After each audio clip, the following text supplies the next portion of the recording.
Hello everyone, I'm Dr. Pramila KS, Assistant Professor of Commerce and Management, GFCC, Nelmangla. Today we will discuss about the chapter 5, Setup and Carry Forward of Losses.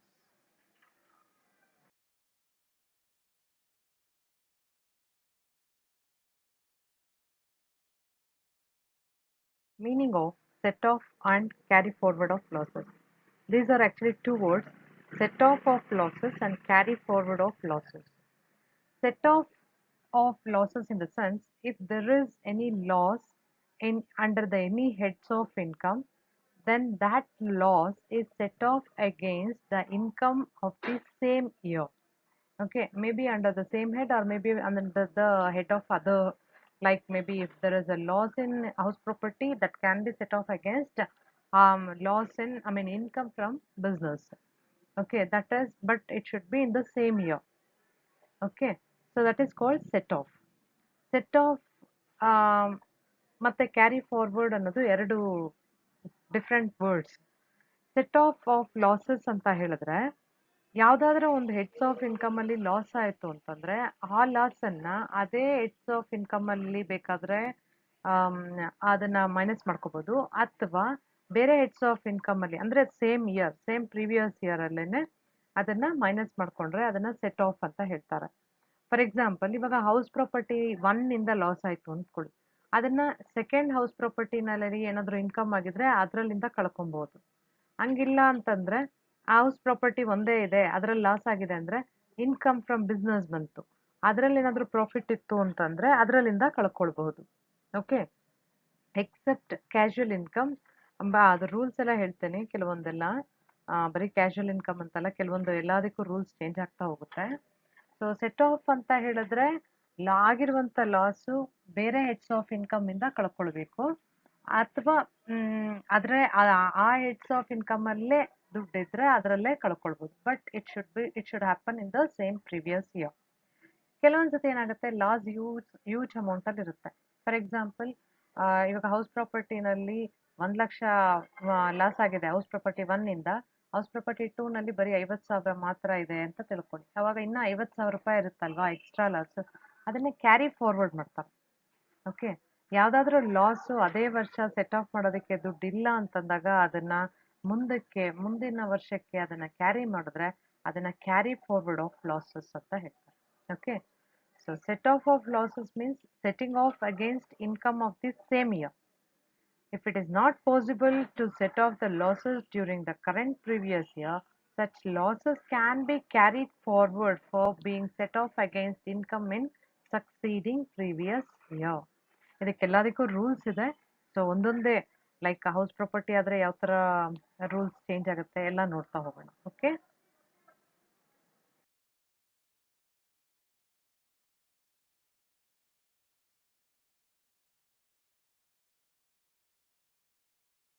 provisions regarding set off of losses or as under. See, the provisions differ from one under one head to another head. In the case of house property, the set off and carry forward rule is the maximum is up to 2 lakh loss you can claim for. First one is loss from house property can be set off against income from other house property or any other head of income except casual income. House ಪ್ರಾಪರ್ಟಿಯಿಂದ loss ಆಗಿರೋದನ್ನ set off ಮಾಡಬೇಕು ಅಂದ್ರೆ, set of ಅಂತಂದ್ರೆ ಅದೇ ವರ್ಷ loss ಅನ್ನ ಕಳ್ಕೊಳ್ಳೋದಕ್ಕೆ set of, ಆ ವರ್ಷ ಆಗಲ್ಲ ಮುಂದಕ್ಕೆ ಕಳಿತೀವಿ ಅಂತಂದ್ರೆ ಕ್ಯಾರಿ ಫಾರ್ವರ್ಡ್ ಅಂತ. ಆಯ್ತಾ, ಇವಾಗ ನಾ ಹೇಳ್ತಾ ಇರೋದು set of rule. Set of rule ಏನು ಅಂತಂದ್ರೆ ಹೌಸ್ ಪ್ರಾಪರ್ಟಿನಲ್ಲಿ ಏನಾದರೂ ಲಾಸ್ ಆದ್ರೆ ಬೇರೆ ಹೌಸ್ ಪ್ರಾಪರ್ಟಿಲಿ ಬರುವಂತ ಇನ್ಕಮ್ ಅಲ್ಲಿ ಕಳ್ಕೊಬಹುದು, ಅಥವಾ ಬೇರೆ ಹೆಡ್ಸ್ ಆಫ್ ಇನ್ಕಮ್, ಬೇರೆ ಯಾವ್ದಾದ್ರೂ heads of income under salary ಇರ್ಬೋದು, ಬಿಸ್ನೆಸ್ ಇನ್ಕಮ್ ಇರ್ಬೋದು, ಬೇರೆ ಯಾವ್ದಾದ್ರೂ heads of except casual income ಬಿಟ್ಟು ಬೇರೆ ಯಾವ್ದು ಹೆಡ್ಸ್ ಆಫ್ ಇನ್ಕಮ್ ಇದ್ರೂ ಕಳ್ಕೊಳ್ಬಹುದು. ಆಯ್ತಾ, ಸೆಕೆಂಡ್ ರೂಲ್ ಕ್ಯಾರಿ ಫಾರ್ವರ್ಡ್ ಏನ್ ರೂಲ್ ಅಂತ ನೋಡೋಣ. Unabsorbed loss from house property can be carry forward for 8 years. ಈ ವರ್ಷ ನಮಗೆ ಆಗ್ಲಿಲ್ಲ, ಆ ಲಾಸ್ ಫುಲ್ಲು ಕಳ್ಕೊಳಕ್ ಆಗ್ಲಿಲ್ಲ ಅಂತ ತಿಳ್ಕೊಳ್ಳಿ, ಅವಾಗ ಏನ್ ಮಾಡ್ತಾರೆ, ಅದನ್ನ ಕ್ಯಾರಿ ಫಾರ್ವರ್ಡ್ ಮಾಡ್ಬೇಕು. 8 ವರ್ಷದವರೆಗಾನು ಅದನ್ನ ಕ್ಯಾರಿ ಫಾರ್ವರ್ಡ್ ಮಾಡ್ಕೊಳ್ತಾ ಹೋಗ್ಬೋದು. ಅಂದ್ರೆ 8 ವರ್ಷದವರೆಗೆ ಕ್ಯಾರಿ ಫಾರ್ವರ್ಡ್ ಮಾಡ್ಬೋದು, ಬಟ್ ನೆಕ್ಸ್ಟ್ ಇಯರ್ ಇಂದ ಏನಾಗುತ್ತೆ ಅಂತಂದ್ರೆ ಬರೀ ಹೌಸ್ ಪ್ರಾಪರ್ಟಿ ಇನ್ಕಮ್ ಅಲ್ಲೇ ಕಳೀತಾ ಹೋಗ್ಬೇಕು, ಬೇರೆ ಹೆಡ್ಸ್ ಆಫ್ ಇನ್ಕಮ್ ಅನ್ನ ಬಳಸುವಂಗಿಲ್ಲ. ಓಕೆ, ನೆಕ್ಸ್ಟ್ ಬಿಸ್ನೆಸ್ ಅಥವಾ ಪ್ರೊಫೆಷನ್ಗೆ ಇರುವಂತ ರೂಲ್ಸ್ ನೋಡೋಣ. ಸೆಟ್ ಆಫ್ ಗೇನ್ ರೂಲ್ ಅಂತಂದ್ರೆ first one, loss from business or profession can be set off against any business speculation income or any other head of income except salary and casual income. ಈ business ಅಲ್ಲಿ ಅಥವಾ professional ಏನಾದರೂ loss ಆಯ್ತು ಅಂತಂದ್ರೆ ಯಾವ heads of income ಅಲ್ಲಿ ಬೇಕಾದ್ರೂ ಕಳಿಬಹುದು, accept salary ಮತ್ತೆ ಕ್ಯಾಶುಯಲ್ ಇನ್ಕಮ್ ಎರಡನ್ನೂ ಮುಟ್ಟಂಗಿಲ್ಲ. ಸೆಟ್ ಆಫ್ಗೆ ಕ್ಯಾರಿ ಫಾರ್ವರ್ಡ್ ಆದ್ರೆ unabsorbed loss from business or profession can be carry forward for 8 years and such carry forward loss can be set off against any business or profession income, normal or speculation in business ಅಲ್ಲಿ ಕಳ್ಕೊಳ್ಬಹುದು. ಆಯ್ತಾ, next year ಹೋದಾಗ ಬೇರೆ income ಅನ್ನು ಯಾವುದನ್ನು ಬಳಸಂಗಿಲ್ಲ, ಬರೀ business income ಅನ್ನ ಅಥವಾ ಪ್ರೊಫೆಷನಲ್ ಇನ್ಕಮ್ ಅನ್ನೇ ಬಳಸಬೇಕು. ಬೇಕಾದ್ರೆ ನಾರ್ಮಲ್ ಬಿಸ್ನೆಸ್ ಇರ್ಬೋದು, ಸ್ಪೆಕ್ಯುಲೇಟಿವ್ ಬಿಸ್ನೆಸ್ ಇರ್ಬೋದು, ಅದನ್ನ ಬಳಸ್ಕೊಂಡು ಅದನ್ನ ಕಳ್ಕೊಳ್ತಾ ಹೋಗ್ಬೇಕು. That is for carry forward. Next time period ನೆನ್ಪಿಟ್ಕೊಳ್ಳಿ. ಹೌಸ್ ಪ್ರಾಪರ್ಟಿಗೆ ಕ್ಯಾರಿ ಫಾರ್ವರ್ಡ್ ಆದಾಗ 8 years, ಬಿಸ್ನೆಸ್ ಅಲ್ಲೂ ಅಷ್ಟೇ ಕ್ಯಾರಿ ಫಾರ್ವರ್ಡ್ ಆದಾಗ 8 years. ಯೂಶುವಲ್ ಆಗಿ ನಿಮಗೆ 5 ಮಾರ್ಕ್ ಕ್ವಶನ್ ಬರುತ್ತೆ. What are the provisions regarding set off or carry forward of house property ಅಥವಾ business, ಈ ಥರ ಏನಾದರೂ ಬರುತ್ತೆ. Next speculation business. Speculation business ಅಲ್ಲಿ ರೂಲ್ ಏನಂದ್ರೆ loss from speculation business can be set off against income from speculation business only. Set ಆಫ್ಗೆ ನೋಡಿ, last 2 ಜೊತೆ ಏನು ಹೇಳಿದೆ, ಬೇರೆದನ್ನು ಸ್ವಲ್ಪ ಬಳಸ್ಕೊಳ್ಳೋಕೆ ಇದೆ ಅವ್ರಿಗೆ ಪ್ರೊವಿಷನ್ ಇತ್ತು. ಬಟ್ ಇದರಲ್ಲಿ ಸ್ಪೆಕ್ಯುಲೇಷನ್ ಲಾಸ್ ಬಿಸ್ನೆಸ್ ಆದ್ರೆ ಅದನ್ನ ಸ್ಪೆಕ್ಯುಲೇಷನ್ ಬಿಸ್ನೆಸ್ ಇಂದನೇ ಬರುವಂತ ಇನ್ಕಮ್ ಅಲ್ಲೇ ಕಳ್ಕೊಳ್ಬೇಕು. Unabsorbed loss from speculation business can be carry forward for 4 years and such carry forward loss can be set off against speculation business income. Unabsorbed ಇದ್ರೆ 4 ವರ್ಷದವರೆಗೆ ಮಾತ್ರ ಮುಂದಕ್ಕೆ ತಗೊಂಡೋಗ್ಬೋದು, ಮತ್ತು ಅದನ್ನು ಅಷ್ಟೇ ಸ್ಪೆಕ್ಯುಲೇಷನ್ ಬಿಸ್ನೆಸ್ ಅಲ್ಲಿ ಮಾತ್ರನೇ ಕಳಿಬೇಕು. ಸ್ಪೆಕ್ಯುಲೇಷನ್ ಬಿಸ್ನೆಸ್ ಅಂತ ಅಂದ್ರೆ ಈಗಾಗಲೇ ಎಕ್ಸ್ಪ್ಲೈನ್ ಮಾಡಿದ್ದೀವಿ. ಸ್ಪೆಕ್ಯುಲೇಷನ್ ಬಿಸ್ನೆಸ್ ಅಂತ ಅಂದ್ರೆ ಲೈಕ್ ಚೇಂಜಸ್ ಇನ್ ರೇಟ್ಸ್ ಅಲ್ಲಿ ಆಗುವಂತ profits. The profit is made because of the change in the price. Securities ಇರ್ಬೋದು, ಬೇರೆ ಯಾವ್ದು ಮನಿ ವ್ಯಾಲ್ಯೂಸ್ ಅಲ್ಲಿ ಈ ಥರ ಯಾವ್ದ್ರಲ್ಲೋ ಚೇಂಜ್ ಇನ್ ಪ್ರೈಸ್ ಅಲ್ಲಿ ಮಾಡ್ತಾರಲ್ವಾ, ಸೊ ಆ ಬಿಸ್ನೆಸ್ ಅಲ್ಲಿ ಅವ್ರಿಗೆ ಪ್ರಾಫಿಟ್ ಆದರೂ ಅಷ್ಟೇ ಮೋಸ್ಟ್ ಪ್ರಾಬಬ್ಲಿ ಲಾಸ್ ಆಗೋದಕ್ಕೆ ತುಂಬಾ ಜಾಸ್ತಿ ಚಾನ್ಸಸ್ ಇರುತ್ತೆ. ಓಕೆ, ಸೊ ಓನ್ಲಿ 4 years ವರೆಗೆ ಮಾತ್ರ ತಗೊಂಡೋಗ್ತಾರೆ, ಬರೀ ಸ್ಪೆಕ್ಯುಲೇಟಿವ್ ಬಿಸ್ನೆಸ್ ಅಲ್ಲಿ ಮಾತ್ರನೇ ಕಳಿಬೇಕು.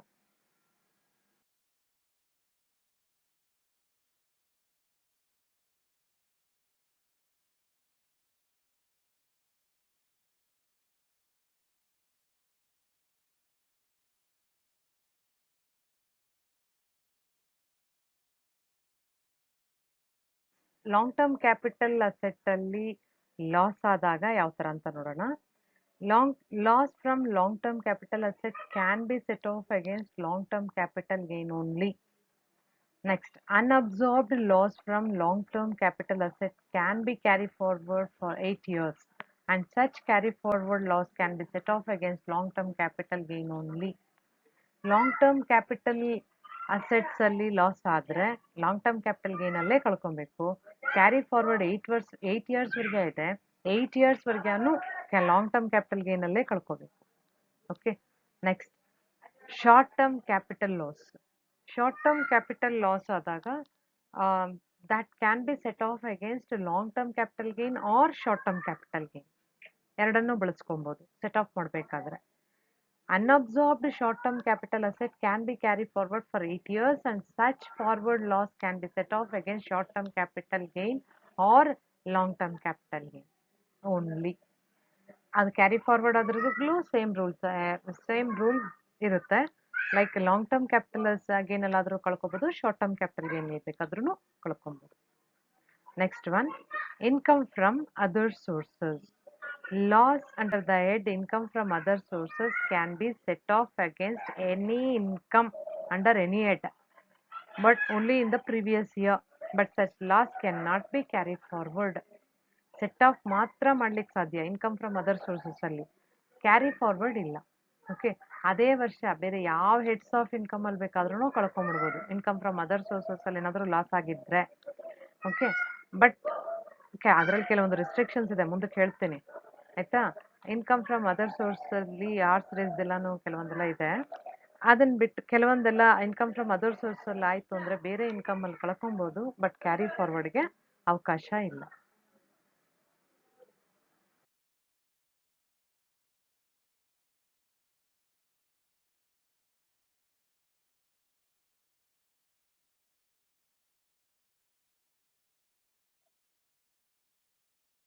Owning and maintaining race horses. Race ಹಾರ್ಸಸನ್ನು ಬೆಳೆಸ್ತಾರೆ, ಅಲ್ಲೇ ಇಟ್ಕೊಂಡಿರ್ತಾರಲ್ವ, ಅವಾಗ ಖರ್ಚಲ್ಲಿ ಲಾಸ್ ಆದಾಗ ಅವಾಗ ಹೇಗೆ ಅಂತ, loss from activity of owning and maintaining race horses can be set off again same source of income only. ಅದೇ ಥರದ ಸೋರ್ಸ್ ಆಫ್ ಇನ್ಕಮ್ ಅಂತಾನೆ ಸೆಟ್ ಆಫ್ ಮಾಡ್ಕೋಬೇಕು.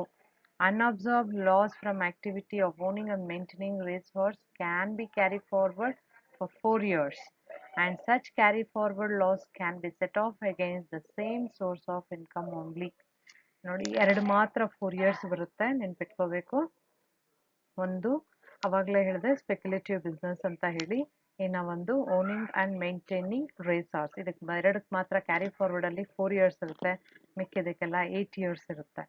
ಓಕೆ, ಮತ್ತೆ ಇದು owning and maintaining race horse ಅಷ್ಟೇ, ಸೇಮ್ ಇನ್ಕಮ್ ಅಲ್ಲೇ carry forward ಆದಾಗಲೂ ಅಷ್ಟೇ ಸೇಮ್ ಇನ್ಕಮ್ ಅಲ್ಲೇ ಕಳಿಬೇಕು.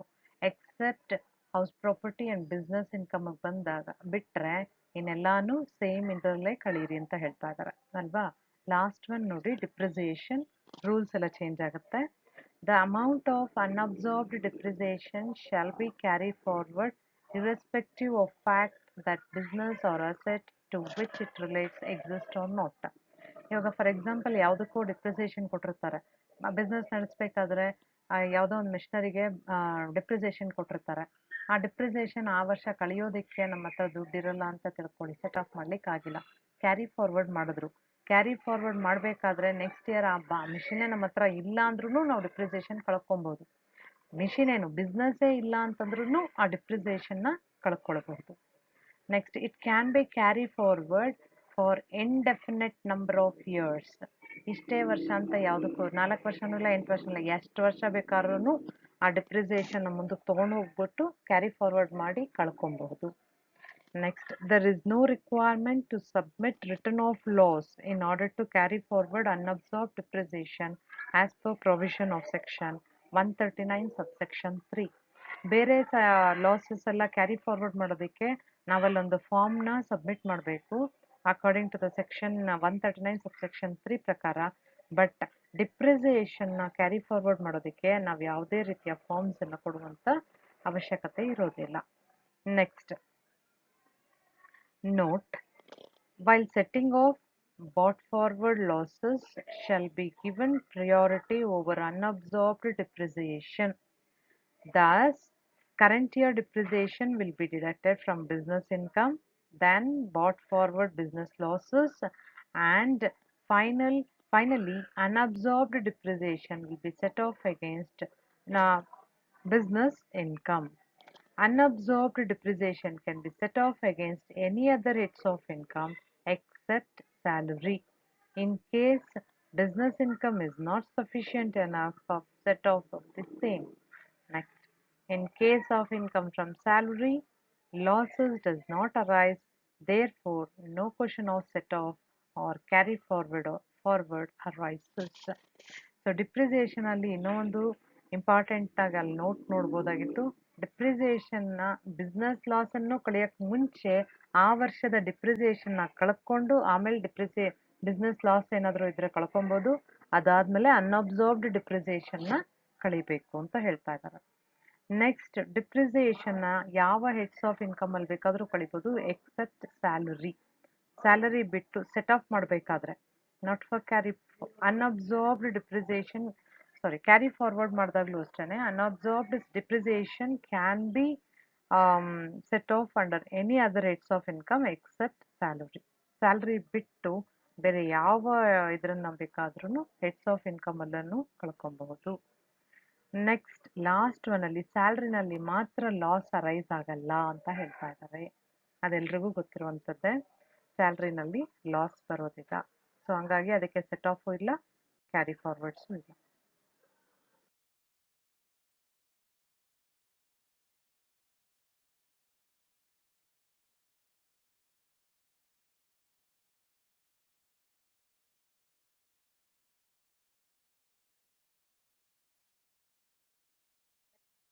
Thank you all for watching this video. If you have any queries, please comment in the comment section. Hope you all are having a wonderful day.